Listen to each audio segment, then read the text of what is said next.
ఈరోజు దేవుని వాక్యము మత్తయి సువార్త 3వ అధ్యాయము 13వ వచనం నుండి 17వ వచనం వరకు. అప్పుడు యేసు గలిలయ సీమ నుండి యొర్దాను తీరమునున్న యోహాను వద్ద బాప్తిసము పొందుటకై వచ్చెను. యోహాను యేసును వరించుచు, నేను నీ చేత బాప్తిసము పొందవలసిన వాడను, అట్టి నా యొద్దకు నీవు వచ్చుటయా అనెను. అందుకు యేసు, ఇప్పుడు ఇట్లే జరగనిమ్ము, దేవుని సంకల్పము అంతటినీ మనము ఈ రీతిగా నెరవేర్చుట సమంజసము అని సమాధానమియ్యగా యోహాను అంగీకరించెను. యేసు బాప్తిసము పొంది నీటి నుండి వెంటనే వెలుపలకు వచ్చెను.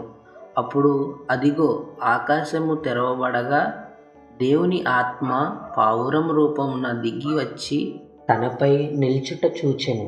అప్పుడు ఆకాశం నుండి ఒక దివ్యవాణి, ఈయన నా ప్రియమైన కుమారుడు, ఈయనను గూర్చి నేను అధికారముగా ఆనందించుచున్నాను అని వినిపించెను. ఇది క్రీస్తుని సువిశేషము. క్రీస్తువా, మీకు స్తుతి కలుగునుగాక. ఆమేన్.